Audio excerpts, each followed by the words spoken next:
자, 안녕들 하세요. 자, 오늘이 무슨 날이죠? 그렇죠. 메리 크리스마스. 같이 얼굴 맞대고 있으면은 직접 축하드리고 싶은데, 오늘만큼은 즐거운 날이 됐으면 좋겠습니다. 자, 오늘 우리가 배우셔야 될 것은 우리가 양도소득세에 대해서 배우도록 하죠. 우리가 아무리 강조해도 지나치지 않은 게 양도소득세죠. 요건 소득세 중에 일부에 해당하지만은 시험에 5문제 정도가 출제가 되니까 여러분이 관심을 많이 가져줘야 되겠죠. 그리고 우리가 시험뿐만이 아니라 실무에서도 양도소득세에 대한 관심이 많기 때문에 요 단원에 대해서는 좀 더 신경 써서 공부하면은 나중에 실무에서도 도움이 많이 되겠죠. 자, 그러면 양도소득세다 그랬으면 제일 중요한 내용이 요거죠. 양도소득세다 그러면 조건이 있습니다. 여기 나와 있는 건 시험에 굉장히 중요한 것들이죠. 첫째, 누가 양도해야 되느냐? 개인이 양도해야 된다. 우리가 법인이 양도했으면은 법인세가 부과됩니다. 따라서 개인이 양도를 했을 때만 양도소득세가 부과가 되겠죠. 해서 개인이 양도한다. 그 다음 두 번째, 일시적인 양도다. 비반복적인 양도 행위에 대해서 부과가 되는 게 양도소득세죠. 그러면 반복적인 양도는 어떻게 하느냐?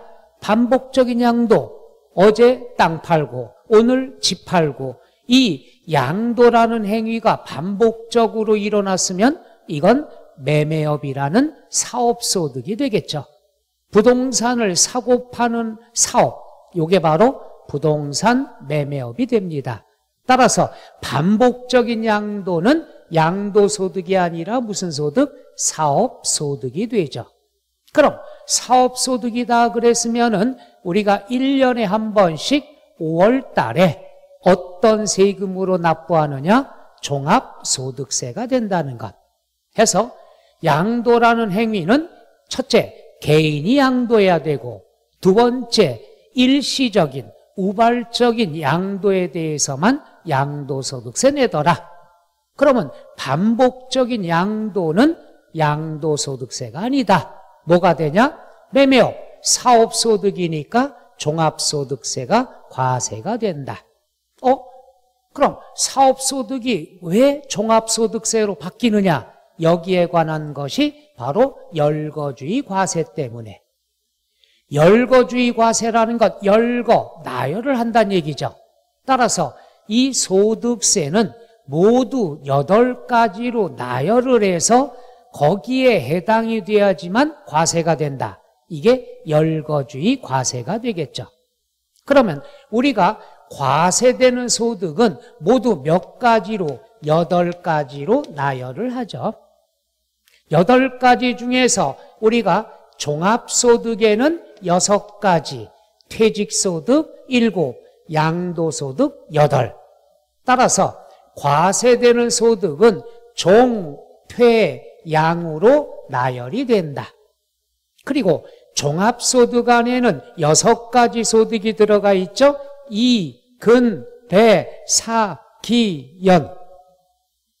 이근배라는 유명한 사기꾼이 있는데 잡혔어요.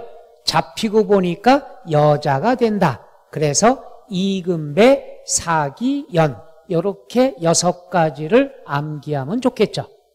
이근배라는 사기꾼이 있는데 남자다 여자다? 여자다. 왜 여자인지는 모르겠지만. 자, 그래서 이근배, 사기, 연 6가지가 합쳐서 종합소득이 된다는 것. 이건 시험에 나오면 나열을 해놓고 종합소득에 해당하지 않는 것은 이렇게 많이 출제가 됩니다. 그러니까 뜻만 알아두면 되겠죠. 속하는 것. 이는 뭐가 되느냐? 이자 소득이 되겠죠. 그 다음에 근로소득이 되겠죠. 배당 소득이 되죠. 바로 이것이 사업소득이 된다는 얘기죠. 그 다음에 기타 소득, 연금 소득 해서 종합소득 안에는 이, 근, 매, 사, 기, 연 6가지가 포함이 됐다. 이 6가지들은 어떻게 하느냐? 그러면 얘는 이자가 생겼다. 갖고 있어. 월급 받았다. 근로소득 갖고 있어. 갖고 있다가 1년 내에 한 번씩 합산을 해서 하나의 세금으로 납부하는데 그 세금이 뭐가 되느냐? 종합소득세가 된다는 것. 해서 첫 번째 알아두실 때 종합소득 안에는 몇 가지 소득이 합산이 된다? 그렇죠. 6가지가 합산이 된다. 그 다음에 퇴직, 양도소득은 종합소득에 합산하는 것이 아니라 따로따로 구분해서 과세한다. 따로따로 구분해서 과세한다. 이걸 분류과세라 얘기하죠. 그럼 분류과세라는 건 뭐냐? 이근배 사기연은 종합소득에 합산할 수 있지만 퇴직소득과 양도소득은 절대로 종합소득과 합산하면 된다, 안 된다? 안 된다. 종퇴양은 절대로 합산하면 안 되고 얘네 셋은 구분해서 과세돼야 된다. 구분해서 과세한다. 이걸 뭐라고 그러죠? 분류과세라 얘기하죠. 자, 시험에 많이 나올 때는 요거죠, 요거. 종합소득, 퇴직소득과 구분하여 과세한다. 그럼 맞는 지문이 되겠고 합산하여 과세한다. 그러면 틀린 말이 되는 거고. 그래서 최근까지 시험에 많이 나왔던 내용은 요거죠. 종합소득에 해당하지 않는 것은 그 다음 퇴직과 양도소득과는 서로 구분해서 과세가 된다. 요 2가지가 많이 출제가 됩니다.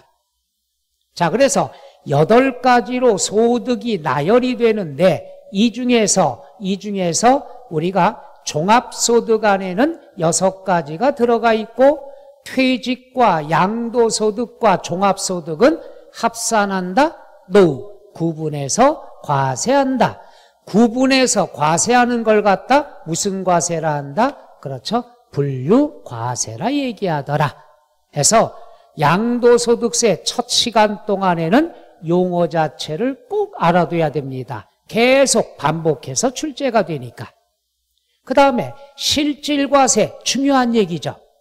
요거는 취득세 시간에서도 강조를 했습니다.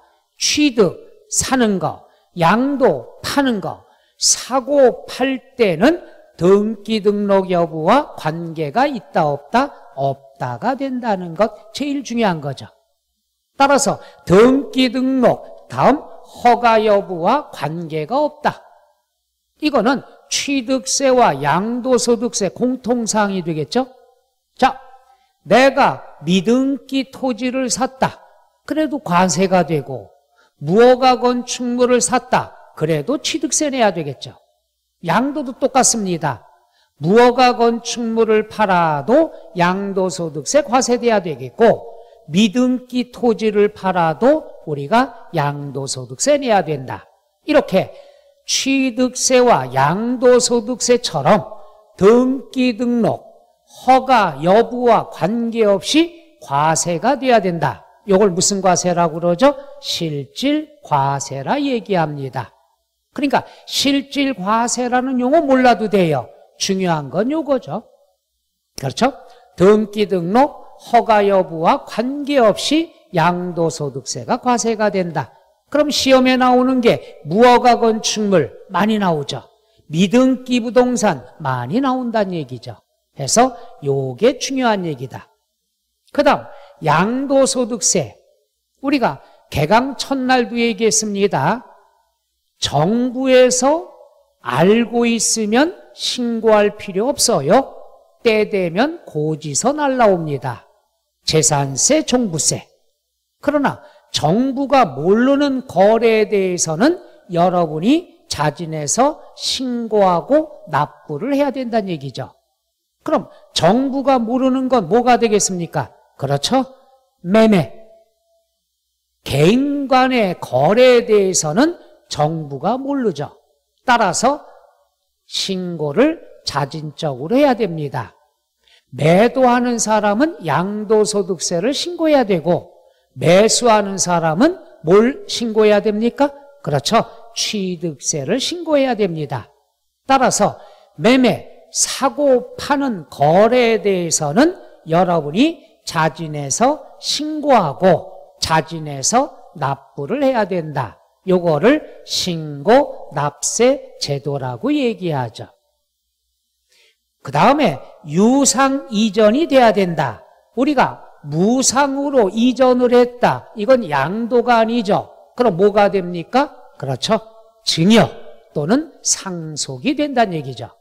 해서 양도소득세는 유상으로 이전해야 되고 그 다음 사실상 이전을 해야 됩니다. 우리가 앞으로도 배우겠지만 이전을 할 때는 두 가지가 있습니다. 형식상의 이전이 있고 사실상의 이전이 있어요. 그럼 세법에서는 실질과세라고 그랬죠. 형식적인 것은 의미가 없어요. 거래로 볼 수 없습니다. 실질적으로 이전이 돼야지. 실질적으로 소유권이 이전이 되면은 양도소득세가 과세가 된다. 그래서 유상 이전해야 되고 사실상 이전을 해야 된다. 바로 여기 나와 있는 게 양도소득세 의 중에서 시험에 많이 나오는 용어들입니다. 따라서 처음에는 좀 어려울 겁니다. 정리 한번 할게요. 자, 양도라는 것은 글자 그대로 개인이 양도해야 된다. 그 다음 일시적인 양도가 돼야 된다. 반복적인 양도는 우리가 사업소득으로서 종합소득세 과세가 돼야 됩니다. 양도소득세 과세가 안 되죠. 이걸 알기 위해서는 열거주의 과세라는 것을 알아둬야 되겠죠. 열거주의는 소득 자체를 8가지로 나열을 해서 여기에 해당이 되는 거래만 소득세, 세금이 과세가 된다. 이걸 열거주의 과세라고 그러겠죠. 그럼 과세되는 소득은 몇 가지로 나열한다? 8가지. 어떻게? 종, 퇴, 양. 종, 퇴, 양으로 구별해서 과세하는 걸 무슨 과세라 한다? 분류과세라 얘기하죠. 그리고 종합소득 안에는 6가지의 소득이 합산이 된다고 그랬죠. 6가지의 소득은 뜻은 여러분이 이름만 보면 다 알 수 있죠. 이자 받았다, 이자 소득.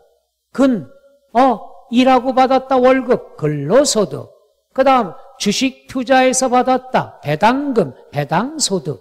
그 다음 나 사업해서 벌었다, 사업소득. 그 다음에 기타 소득. 기타 소득은 어떤 경우가 대표적이냐 하면 목돈을 횡재한 거. 횡재라는 표현을 여러분이 아실까 모르겠습니다만은 그냥 큰 돈이 넝쿨째 들어온 거. 대표적인 게 뭐가 있죠? 그렇죠. 복권, 당첨 소득 같은 것. 이런 것들은 횡재했죠. 이런 것들을 우리가 무슨 소득이라 한다? 그렇죠. 기타 소득이라 합니다. 그 다음 우리가 퇴직을 해서 우리가 개인연금이라든가 이걸 받죠? 연금을 받을 때 연금의 뜻이 뭡니까? 한꺼번에 받으면 퇴직소득, 나눠서 받으면 연금소득, 한꺼번에 목돈으로 받았다 퇴직금을, 그럼 퇴직소득에 해당하는 거고, 이걸 나눠서 받는다, 그럼 연금소득이 된다는 얘기죠. 그래서 종합소득에 해당하는 것은 6가지가 있다. 끝. 이렇게만 아시면 되겠죠. 자, 그 다음에 실질 과세라고 하는 것은 등기 등록 여부, 허가 여부와 관계없이 양도가 이루어지면은 양도소득세가 과세가 된다. 이것이 바로 실질과세. 그 다음 매매가 됐을 때에는 취득과 양도에 대한 것은 정부가 그때그때 몰라요. 따라서 여러분들이 자진해서 신고하고 납부해야 된다. 이걸 신고 납세 제도라 얘기하죠. 뭐 앞에서도 우리가 배웠습니다마는 지방세 용어와 국세 용어가 조금씩 다르다고 그랬죠. 우리가 지방세에서는 자진, 신고, 납부 제도다. 신고, 납부라는 제도를 얘기하지만 국세에서는 신고, 납세라는 용어를 쓴다. 요거 헷갈리지 마세요. 그냥 용어만 다르다. 앞으로도 배우는 게 있겠지만은 국세에서 사용하는 용어와 지방세에서 사용하는 용어는 조금씩 달라요. 그러니까 우리가 앞에서는 신고, 납부라는 용어를 배웠는데 뒤에 가서는 신고, 납세라는 용어를 쓰더라. 헷갈릴 필요 없습니다. 똑같아요.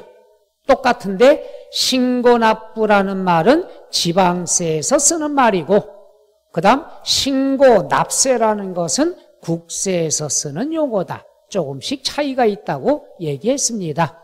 그냥 이걸 신고, 납부로 통일해서 공부해도 큰 지장은 없으니까 이런 거에 신경 쓸 필요는 없겠죠.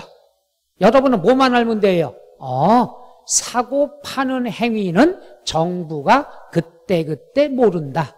모르면 여러분들이 자진해서 신고 납부를 해줘야 됩니다. 라는 게 신고 납세 제도가 된다. 그 다음에 무상이전은 양도가 아니죠. 증여 또는 상속에 해당하고 우리가 양도라고 하면은 뭐가 되죠? 그렇죠. 유상이전이 돼야 된다. 그 다음 형식상의 이전은 양도로 볼 수 없지만 사실상의 이전은 양도로 봐야 된다. 이렇게 얘기할 수 있겠죠. 그럼 무상은 나왔었는데 무상이 뭐가 있다고 그랬죠? 상속과 증여가 있다고 그랬죠. 상속과 증여. 여기서도 우리가 많이 나오는 게 상속이 좋냐, 증여가 좋냐, 양도가 좋냐. 가족끼리 셋 중에서 어떤 게 절세가 제일 좋은가, 이것이 실무에서 제일로 상담이 많이 들어오는 문제죠. 야, 가족간이 있는데 아버지가 아들한테 부동산을 주려고 하는데 상속이 좋으냐, 살아생전에 증여가 좋냐, 남남처럼 매매로 처리하는 게 좋냐, 이렇게 상담이 많이 들어옵니다. 어느 게 좋을까요? 그렇죠. 이건 그때 다릅니다. 그때 경기에 따라서 우리가 어떻게 된다? 만약에 이것이 급등이 안 돼, 뭐 집값 단값이 별로 올라가는 게 별로 없어, 그랬을 경우에는 천천히 줘도 되죠. 상속 처리해도 됩니다. 그런데 집값이 급등해, 땅값이 급등해, 요즘 같은 경우가 되겠죠. 요즘 같은 경우에 집값이 굉장히 급등하죠. 이럴 경우에는 더 비싸기 전에 증여를 하는 게 유리하다는 얘기죠. 그렇죠? 그래서 급등 지역이다, 그런 경기다, 요즘 같으면은 상속보다는 증여가 낫고, 그 다음 양도다. 양도는 일단 조건이 자제분이 30세 이상이면서 소득이 증빙이 된다. 그러면 양도가 제일 편하겠죠. 그런데 자식이 그 조건이 충족되지 않으면은 뭐가 낫다? 그렇죠. 증여가 요즘 같은 경우는 제일 유력한 절세 중에 하나다. 그러니까 막 집값이 올라가는데 1년에 몇 억씩 올라가는데 아예 지금 쌀 때 증여를 해주고 증여세도 물어주고, 그럼 1년, 2년 뒤에 되면 그 자제분이 취득한 부동산 가격은 엄청나다는 얘기죠. 그래서 그때 경기 상황에 따르고 자제분의 소득에 따라 그때 다르지만 현재인 경우에는 그나마 집값이 정신없이 올라가니까 두 달 뒤에, 두 달 동안에 뭐 2억이 올랐다. 그러니까 증여가 조금 더 절세에 유리한 편이 아니겠냐. 지금 같은 상황에서는 그게 낫습니다. 그래서 앞으로 여러분들이 중개사 합격을 하셔가지고 사업을 하셔서 돈을 많이 벌었다, 계약서를 많이 썼다, 이래서 돈을 많이 벌었을 때 자제분에게 어떻게 물려줄 것인가에 대해서 고민할 때가 있겠죠. 그럼 그것도 그때 경기 상황에 따라서 그때 여러분이 적용해 나가면 되겠죠. 그러기 위해서는 어떡합니까? 그렇죠? 요번에 꼭 붙으셔야 되고, 그 다음 붙은 다음에 사업을 해서 돈을 많이 버셔야 이런 판단이 우리가 생기기가 쉽겠죠. 판단이 우리가 좀 쉬울 수가 있다는 얘기죠. 그러니까 결론은 뭐냐? 그렇죠? 꼭 붙으시란 얘기예요. 그러기 위해서는 어떻게 해야 된다? 그렇죠? 공부를 열심히 하시면 되고요. 결국 한 바퀴 돌아가지고 공부해야 된다. 이 얘기가 되겠죠. 이 와중에 자, 교재 또 이게 어디에 나와 있는가 막 정신없이 펼치시는 분이 있을 것 같아서 여러분이 가지고 있는 교재 314쪽입니다. 이걸 처음부터 우리가 기본서에 몇 쪽에 나와 있다 이렇게 미리 해두면 좋은데 여러분 괴롭히려고 지금 설명합니다. 그래서 이 내용에 관한 양도소득세는 여러분이 가지고 있는 기본서 몇 쪽? 314쪽부터 나와 있습니다. 그래서 양도소득세의 개념. 요거는 뭐 입문과정이라고 그래서 아주 쉬운 거. 노. 세법은 입문과정이고 뭐고 없다고 그랬죠. 해서 시험에 나올 용어들 위주로 우리가 강의를 시작합니다. 왜? 쉬운 것만 배우면 뭐예요?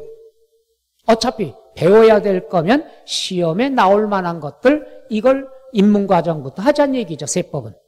그래서 여기 나와 있는 건 쉬운 용어가 아닙니다. 그러나 시험에 가능성이 있기 때문에 여러분한테 설명을 했어요.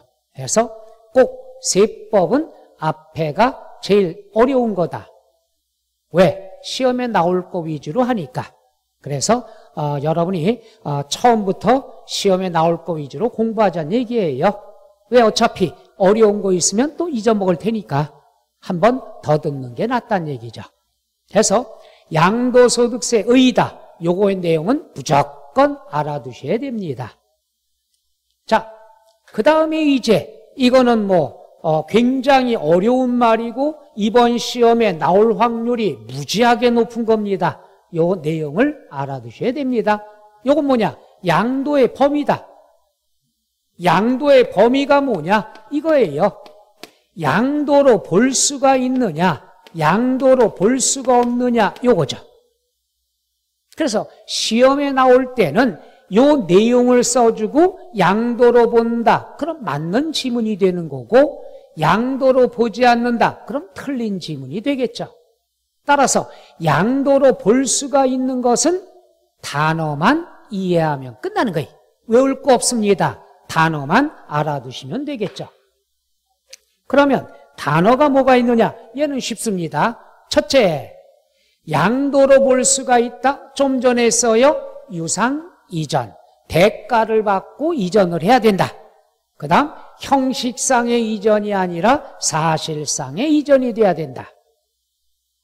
그러니까 바로 좀 전에 화면에서 배웠던 게 또다시 반복이 된다는 얘기죠. 그래서 양도다. 일단 기본이 유상 이전이면서 사실상 이전을 해야 된다. 그럼 이제 단어의 뜻만 하시면 됩니다. 절대로 외우면 안 돼요. 단어의 뜻만 하시면 되겠죠. 첫째, 매도 또는 매매라고 나올 때도 있습니다. 매매다 그랬으면은 뭐가 있어요? 그렇죠. 매도와 매수가 합해서 매매가 되죠. 사고 파는 거. 이걸 정확히 얘기한다 그러면 취득세에서는 매수가 옳은 거고 양도소득세에선 매도가 옳은 말이죠. 매도, 글자 그대로 돈 받고 팔았다 이런 뜻이죠. 그럼 돈 받았으니까 유상이전, 당연히 양도로 볼 수가 있겠죠. 그 다음에 교환, 얘는 친해져야 됩니다. 교환이다 그러면 기브 앤 테이크죠. 기브 앤 테이크. 예를 들어서 아버지가 집이 있어요.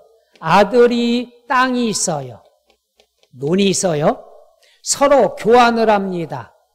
그럼 가족끼리 교환도 또는 남남끼리 교환도 교환이 나오면은 무조건 양도로 보고 취득으로 보는 거예요. 유상으로 본다는 얘기죠. 왜 그러냐 하면은 우리가 아버지 명의로 등기된 게 집이 있고 아들 명의로 등기된 게 농지 또는 토지가 있다. 이미 등기가 서로 된 거예요. 그럼 등기가 필요한 부동산을 서로 교환을 했을 경우에는 어떻게 되죠? 그렇죠. 이전이 가능하다는 얘기죠. 따라서 아버지 걸 아들 명의로, 아들 명의를 아버지 명의로 이전 등기가 들어가니까 당연히 유상으로 이전했고 사실상 이전했죠. 따라서 교환이 나왔다 그러면 쌍방이 다 두 가지의 세금을 부과해야 되겠죠. 하나는 아버지의 집이 아들로 넘어갔으니까 아버지는 집에 대해서는 양도소득세 신고해야 되고, 또 뭐가 들어왔죠? 그렇죠. 토지가 들어왔다, 농지가 들어왔으면 취득세 신고해야 되죠. 따라서 우리가 교환을 했을 경우에는 넘긴 거에 대해서는 뭐가 됩니까? 양도소득세 신고해야 되고, 그 다음 들어온 거에 대해서는 취득세 신고해야 되겠죠. 따라서 교환이라고 그랬으면은 부자지간이나 남남이나 무조건 양도로 본다 안 본다? 그렇죠. 양도로 봐야 된다는 얘기죠. 그래서 요 단어는 무조건 친해져야 됩니다. 교환. 근집 줄게 새집 다오. 기브 앤 테이크. 그럼 나간 것은 양도가 되고 들어오는 건 취득이 된다. 따라서 시험에는 교환 앞에다가 꼭 뭐가 나오냐? 항상 시험에 이렇게 나옵니다. 배우자라든가 직계존속 이렇게 나옵니다. 배우자나 직계존비속 이렇게 나옵니다. 이건 아무 의미가 없는 거예요. 중요한 것은 뭐가? 교환 뒤에 숨어 있다는 얘기죠.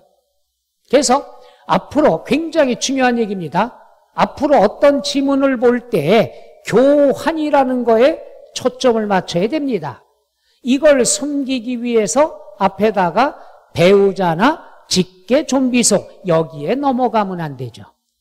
그래서 오늘 꼭 신경 써야 됩니다. 교환이라는 단어가 나왔을 때는 항상 유상 이전이 된다는 것. 양도로 볼 수도 있고 취득으로 볼 수도 있다. 꼭 여러분들이 알아두셔야 됩니다. 그래서 교환은 항상 유상 이전이 된다. 무조건 알아두시면 나중에 문제풀이할 때 도움됩니다. 앞으로 한참 남았는데 그때 문제풀이에 배워야 될 포인트를 우리가 지금 설명해 주는 거예요. 미리. 1년 전에 미리 설명합니다. 그 다음 법인에 대한 현물 출자. 우리가 법인에 대한 현물 출자라는 것은 뭐냐 하면은 갑이라는 개인의 상가가 있어요. 이걸 갖다가 어디다 할까요? 그렇죠. A전자라는 데 주식회사에다가 투자를 합니다. 돈을 투자하는 것을 금전 출자라 얘기하고 물건으로 투자하는 것, 이걸 우리가 현물 출자라고 얘기하죠. 용어만 하시면 되죠. 그러니까 현물 출자다 하는 것은 돈이 아니라 물건으로 투자한다는 얘기죠. 요게 10억의 가치가 있다. 그럼 소유권을 A전자 주식회사에 법인에 이전을 시켜줍니다. 그럼 소유권 이전을 해줬는데 그만큼 투자니까 A전자 주식회사로부터 주식을 배정받게 되겠죠. 왜? 투자했으니까? 매각한 게 아니죠. 투자한 거니까 주식으로 받는다는 얘기죠. 결국 매각으로 본다는 얘기죠. 그냥 출자했으면은 어떻게 됩니까? 소유권 넘어갔다? 대신에 주식을 받으니까 우리가 앞으로 공부할 때는 뭘로 본다? 그렇죠. 매각으로 보란 얘기예요. 이전 등기가 됐으면은 매각이 되는 거죠. 대가 받았으니까 뭐가 되죠? 유상 이전이 된다. 갑은 상가 건물을 주고 주식 10억 가치에 해당하는 것을 주식 배정 받았다. 그럼 받고 소유권 이전했다. 그래서 유상 이전, 양도로 보는 거죠. 그래서 법인에 대한 현물 출자. 그럼 요 세 가지는 취득세에서도 배워요. 왜? 매매다 그랬으면 쌍방향이죠. 교환도 쌍방향이죠. 그 다음 현물 출자도 두 사람 사이 일어나는 쌍방향이죠. 이럴 경우에 소유권 이전이 넘어가는 사람, 예 사람은 양도로 보는 거고, 그 다음 A전자는 소유권이 들어왔으니까 뭘로 본다? 취득으로 본다는 얘기죠. 따라서 매매, 교환, 법인에 대한 현물 출자는 들어오면은 취득세를 내야 되겠고, 나가면은 이전 등기를 해줬으면은 양도소득세 내야 된다. 그래서 매매, 교환, 법인에 대한 현물 출자는 취득세도 나오고 양도소득세에서도 주어진다는 것. 세 가지는 똑같습니다. 알아두셔야 되겠죠. 그 다음 대물변제. 대물변제다 그랬으면 이거죠. 변제, 갚았어요. 돈으로 갚아야 되는데 돈이 없어서 대신 물건으로 갚았다. 대신 물건으로 갚았다. 뭐라고 얘기하죠? 대물변제라 얘기하죠. 쉬운 말로 짠한 거죠. 빚 때문에 넘어갔다는 얘기예요. 빚 때문에 넘어갔다.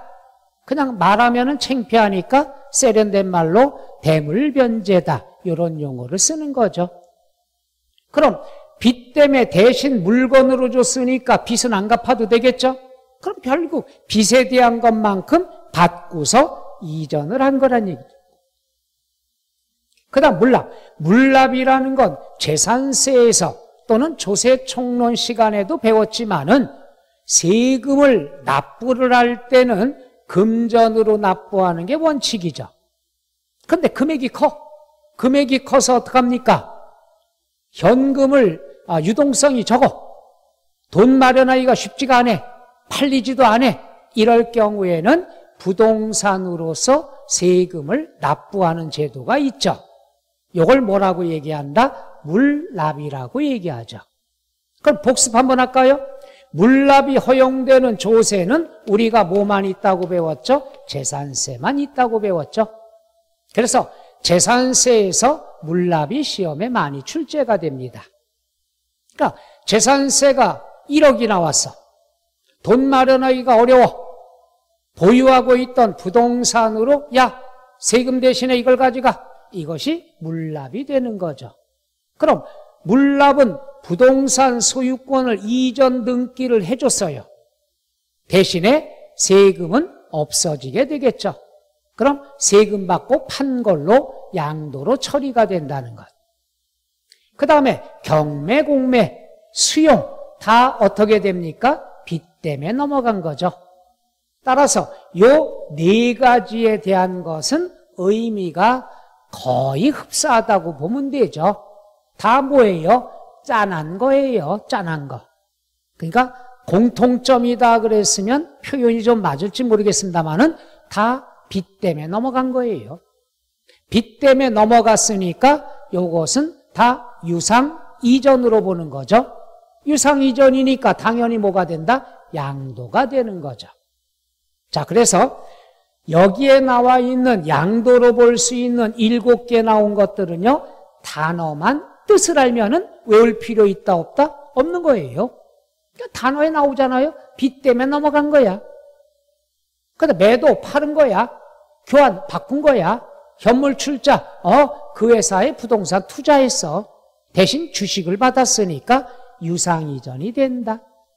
그래서 단어의 뜻만 알면은 우리가 아니까 얘는 외울 필요 없어요. 그래서 얘는 단어가 나온 다음에 양도로 본다. 그럼 맞고, 양도로 보지 아니한다. 그럼 틀리는 거고, 얘는 단어만 아시면 되고, 중요한 것은 뭐냐? 요놈이죠, 요놈. 왜 얘가 중요한 거냐? 얘는 무조건 양도로만 보는 거예요. 근데 얘는 뭐가 되느냐 그러면은 양도로 볼 때도 있고 양도로 보지 않을 때도 있다. 그래서 두 가지 경우기 때문에 우리가 중요하다는 얘기죠. 그럼 하나씩 한번 해보도록 할게요. 자, 우리가 양도로 볼 수 있다, 양도로 볼 수 없다. 여러분이 갖고 있는 교재 몇 쪽이냐? 317쪽부터 나와 있는 거고요. 317쪽부터 쭉 나와 있습니다. 그럼 거기에서 보면 뭐가 있느냐 그러면은 일단 323쪽에 양도로 보지 않는 경우 맨 밑에 3번 양도로 보지 않는 경우 이렇게 나와 있죠. 자, 여기에서 첫째 뭐가 나왔느냐? 여기 나왔나요? 자, 바로 요 개념이죠. 아까는 무조건 양도로만 본다 이렇게 나와 있는데 얘가 왜 중요하냐? 양도로 볼 수 없을 때가 있고 양도로 볼 때가 있다는 것. 첫째, 양도담보. 자, 이건 뭐냐 하면은 글자 그대로 담보를 맡깁니다. 자, 갑이라는 사람이 상가 건물이 있습니다. 10억짜리예요. 자, 은행에서 우리가 돈을 차용을 했습니다. 7억 차용을 했어요. 야, 은행아, 나 돈 좀 빌려줘. 나 상가 있는 남자야. 7억만 빌려줘. 나 못 믿어? 알았어. 상가 건물 차용 계약 쓰자. 상가 건물 10억짜리가 있는데 이걸 담보로 맡길게. 계약 쓰자. 그럼 상가 건물 10억을 담보로 맡기되 조건이 있습니다. 내가 3달 뒤에 원금과 이자를 꼭 상환할 거야. 만약에 약속을 어기면 이거 네가 가져가 라는 양도담보 계약을 체결하겠죠. 이게 양도담보예요. 그러면 담보로 맡긴 것은 담보로 맡긴 시점에서는 소유권이 완전히 넘어간 게 아니죠. 따라서 이 양도 담보로 제공한 시점에서는 양도로 볼 수 있다 없다? 없다가 되겠죠. 자, 맺겠어. 그로부터 3개월 뒤에 갚기로 한 날짜를 지키지 못했습니다. 그럼 우리가 양도담보 차용계약서에 써인 대로 이제 어떻게 됩니까? 넘어가야 되겠죠. 따라서 그 이후에 채무를 이행하지 못했다 그랬으면은 빚 때문에 소유권 넘어가게 되겠죠. 그럼 완전히 이때 넘어갔으니까 양도로 볼 수 있다 없다? 있다가 되는 거죠. 그래서 얘가 시험에 많이 나오는 거죠. 어느 시점이냐? 넘어갔냐? 맡긴 거냐? 요거에 따라 구별하면 돼요. 여러분들이 혹시나 사업하다가 담보 또는 아파트 사기 위해서 대출, 담보대출 받았을 때 경험이 있는 사람들은 요거 이해될 거예요. 일단 담보로 맡겼을 경우에는 양도로 볼 수 있다 없다? 없다.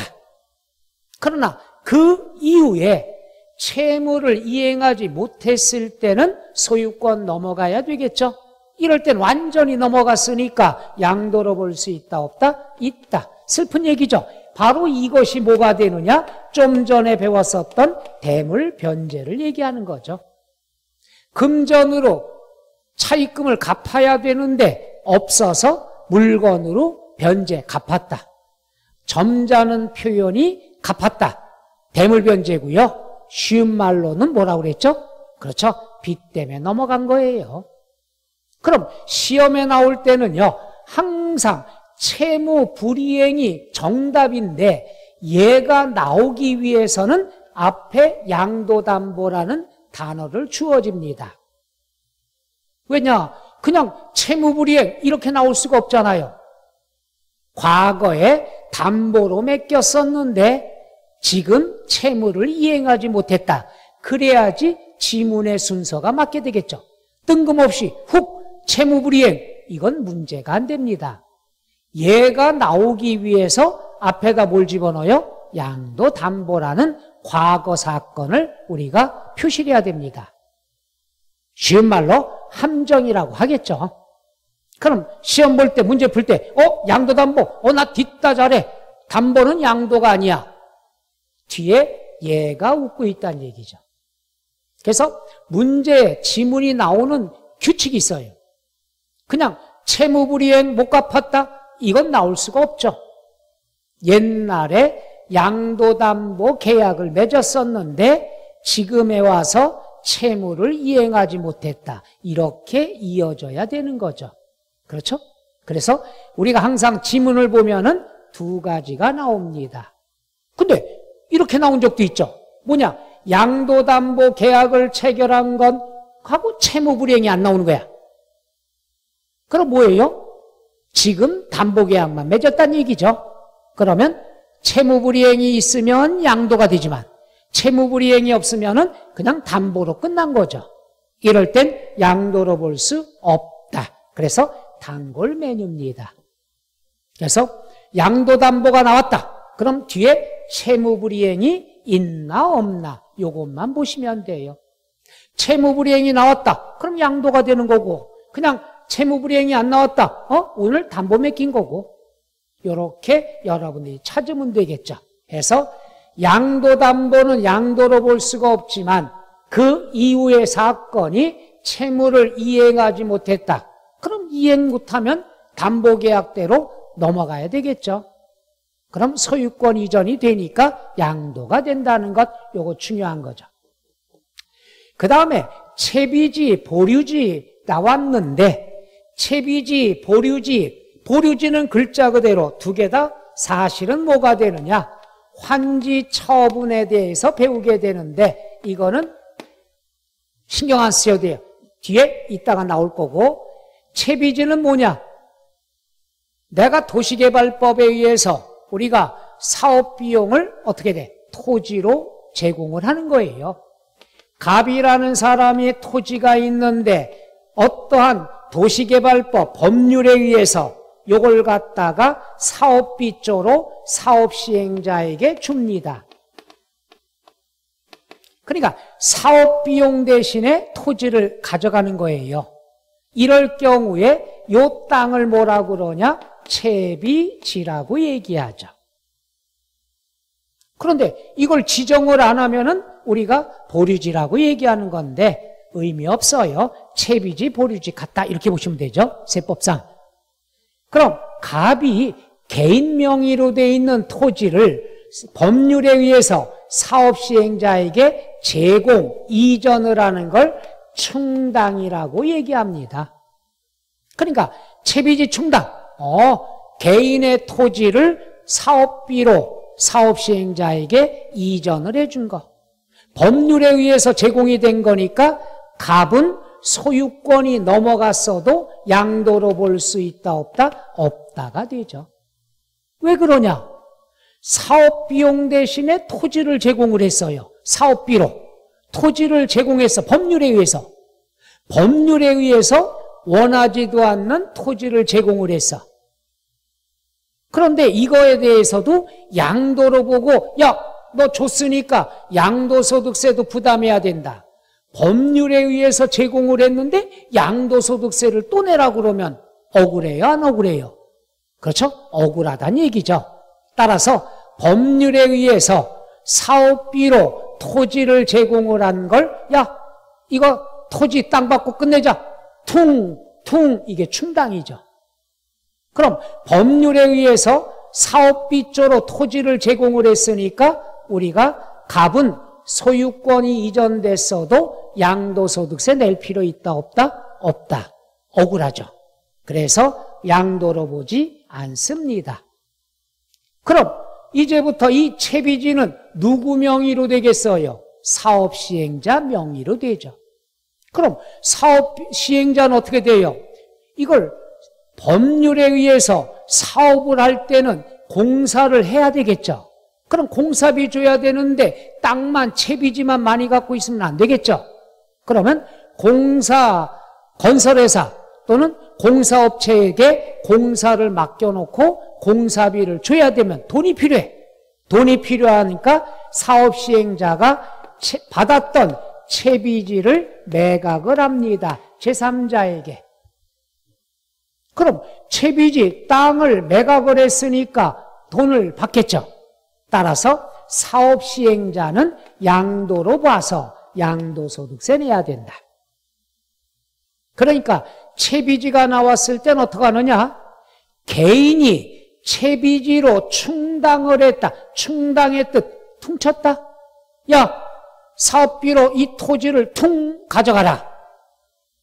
이건 개인이 충당, 퉁친 거기 때문에 짜내서 양도로 볼 수가 없다는 얘기죠. 그럼 그 다음에 누가 보유하고 있어요? 사업시행자. 그럼 사업시행자가 공사비로 주기 위해서 매각을 했다. 이 매각은 누가 한 거죠? 그렇죠. 채비지, 보류지, 충당이다 그러면 개인이 되는 거고 개인 걸 넘긴 거고, 이 매각이다 그러면 사업시행자, 하에서 잘 안 보이나요? 사업시행자가 매각한 거니까 요것은 우리가 뭐가 되죠? 양도소득세 내야 된다. 사업시행자니까 양도소득세 내야 된다. 그러니까 개인이 충당하면은 양도로 보지 않아요. 양도소득세 안 냅니다. 짠하니까. 그 다음 사업시행자가 보유하고 있던 채비지를 매각을 했으면 당연히 양도소득세 내야 된다는 것. 그래서 채비지, 보류지에 관한 내용은 이렇게 됩니다. 그래서 문제가 나왔을 때 채비지가 나왔다. 그럼 충당이냐 매각이냐 이것만 보면 되죠. 충당은 누가 하는 거다? 개인이 이전한 거다. 짠하니까 세금 안 낸다. 매각이라는 건 누가 한 거다? 사업시행자. 그럼 사업시행자는 당연히 양도소득세 내야 되겠죠. 그 다음에 이거 어려운 것까지 해드릴까요? 오늘 기절도 할 텐데. 그럼 사업시행자가 제3자에게 양도 매각을 했다. 그럼 양도소득세 내요. 근데 요걸 갖다가 채비지를 매각하려니까 거래가 안 돼. 그래서 공사업체한테 야, 지금 이거 팔아서 공사비 주려고 했는데 이거 지금 매각이 안 된다. 너도 돈 필요할 테니까 이거 네가 팔아서 써. 공사업체에다가 채비지를 갖다가 양도를 했다. 이럴 때도 양도소득세 내야 됩니다. 그러니까 사업시행자가 보유하고 있는 채비지를 제3자에 매각하거나 또는 공사비 대신에 공사업체에 양도를 했을 때도 다 유상이전으로 봐서 양도로 본다 안 본다? 본다가 되겠죠. 그래서 우리가 채비지가 나왔다. 충당, 양도로 볼 수 없다. 매각은 공사업체에 넘겨줘도 양도고 제3자에게 돈 받고 팔아도 양도가 된다는 것. 예전에는 이건 안 나왔습니다. 그렇지만 요즘 들어와서는 슬슬 우리가 모의고사 같은 데도 출제하고 합니다. 그러니까 채비지가 나왔다. 이 단어만 보시면 돼. 매각을 했다. 이거는 충당하고 의미가 다른 거다. 따라서 우리가 매각이 나온 건 누가 납세 의무자가 된다? 그렇죠. 사업 시행자가 돼야 된다. 이것이 채비지에 관한 내용이 전부가 됩니다. 그래서 우리가 좀 전에 얘기했던 대로 양도로 볼 수 없고 양도로 볼 수 있기 때문에 출제자들이 선호하는 단원이 됩니다. 출제하기 너무 좋잖아요. 둘 중에 하나. 항상 세법은 뭐예요? 문제가 둘 중에 하나예요. 그러니까 여러분들이 어릴 때부터 배웠던 유치한 얘기 할까요? 아주 어릴 때부터 수많은 질문 받은 게 있죠. 엄마가 좋아? 아빠가 좋아? 세법은 그걸 좋아합니다. 그러니까 눈치껏 잘 여러분이 판단하면 되겠죠. 그러니까 그러기 위해선 뭘 알면 돼요? 외워야 된다. 단어의 뜻만 알면 되죠. 여러분들은 단어에 대한 뜻은 알만한 분들이기 때문에 억지로 외우려 하지 말고 단어의 뜻만 아시면 되죠. 자, 그럼 이제 어려운 게 또 나오죠. 환지가 나옵니다. 환지, 땅을 교환한다 이거죠. 그러니까 이것도 내가 원해서 하는 것이 아니죠. 법규에 의해서, 법률에 의해서 우리가 너 네 땅 좀 필요하니까 줘. 내가 다른 땅 줄게. 내가 원해서 하는 것이 아니라 법률에 의해서. 그 법률이 도시개발법이다. 다 필요 없습니다. 세법에서는 환지가 뭐냐? 땅을 교환하네? 내 의사와 관계 있다 없다? 없다. 법에 의해서. 그럼 법에 의해서 볼까요? 갑이라는 사람이 1번지에 땅이 있어요. 근데 법률에 의해서 이 땅을 정부가 가져가요. 그래서 5번지에 있는 땅으로 바꿨어요. 그럼 내 땅 주고 다른 땅 받았다. 이걸 환지 또는 환지 처분이라고 얘기하죠. 그럼 환지 처분을 하면 땅을 교환했으니까 당연히 지번이, 번지가 달라야 되겠죠. 따라서 우리가 환지 처분을 했는데 단순히 지번만 변경이 됐다. 지번? 뭐 땅을 바꾸는 거니까 지번이 바뀔 수밖에 없죠. 그 다음에 우리가 농지였다가 이걸 갖다가 나대지로 바꿨다. 뭐 임야로 바꿨다. 그러면 지목이 변경이 될 수가 있겠죠. 이건 당연한 거예요. 환지가 나왔다. 땅을 바꿨구나. 땅을 바꾸면 지번은 항상 바뀔 수밖에 없고 그 다음에 어떻게 해요? 지목이 바뀔 수밖에 없다는 얘기죠. 이런 경우에는 할 수 없이 일어나는 사건이니까 양도로 볼 수 있다 없다? 없다가 되겠죠. 그러니까 단순히 지목과 지번만 변경이 됐으면 양도로 보지 않습니다. 그런데 이런 경우 있죠. 내가 원래 갖고 있던 게 50제곱미터다. 면적이. 내 원래 땅을 권리면적이라고 합니다. 어려운 말 쓰죠? 뭐 세법에서는 이건 큰 의미는 없습니다. 그냥 지문에 나오니까 설명하는 거죠. 권리면적 내게 50제곱미터야. 근데 받은 게 환지 면적이죠. 바꾼 땅 면적이 40제곱미터다. 면적이 줄어들었네? 50제곱미터를 주고 40제곱미터를 받았으면 10제곱미터가 줄어들었죠. 그럼 땅은 면적이 줄어들면은 보상금이 나옵니다. 그럼 10제곱미터가 감소가 됐으면 이거에 따른 보상이 나오겠죠. 그럼 보상금이 나왔다. 그럼 이거 돈 받고 파는 거예요. 따라서 면적이 감소가 됐다 그랬으면은 그만큼 양도로 본다 안 본다? 본다가 되겠죠. 바로 요거야. 그래서 땅이 나왔다. 그럼 권리면적, 환지면적 이거 신경 안 써도 돼요. 면적이 줄었냐 안 줄었냐 이것만 보면 돼. 그럼 시험에는 숫자도 안 나와요. 직접 나옵니다. 면적이 감소가 됐으면 그만큼 보상이 나온다. 양도로 볼 수 있다 없다? 있다가 되겠죠. 두 번째, 50제곱미터를 주고 60제곱미터를 받았다. 그럼 10제곱미터 면적이 증가됐죠. 50을 주고 60을 받았다. 면적이 늘었다. 면적이 증가가 됐으면 내가 돈을 지불해야 돼요. 그러니까 면적이 증가가 되면 내가 돈을 지불해야 돼. 그럼 뭐예요? 그렇죠. 돈 주고 사온 거예요. 돈 주고 사오면 뭘로 본다? 취득으로 본다는 얘기죠.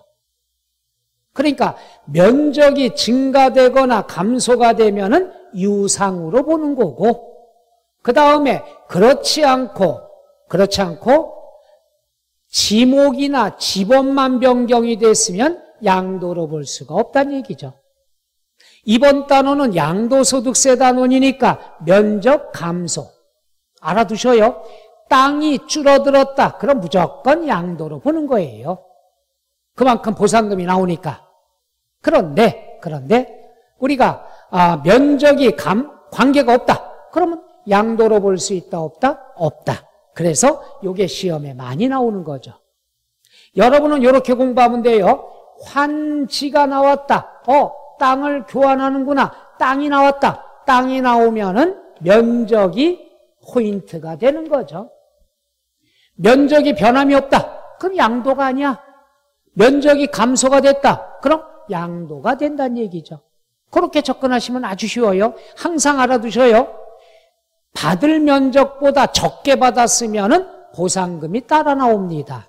면적이 감소가 되면은 양도로 보는 거야. 매각했다.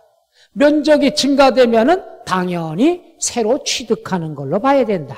그래서 환지는 땅이다. 땅은 포인트가 뭐가 된다? 면적이 되는 거다. 이렇게 접근하시면 되겠죠. 굉장히 어려운 것 3가지를 배웠습니다. 그래서 우리가 양도로 볼 수 있다. 너무 쉬워. 양도로 볼 수 있다, 없다. 2가지 경우의 비교. 이게 포인트가 됩니다. 제일 중요한 거죠. 따라서 이번 시험에도 나올 가능성이 높다는 얘기죠. 자, 해서 우리가 어려운 걸 배우니까 10분간 좀 쉬었다 할까요? 예.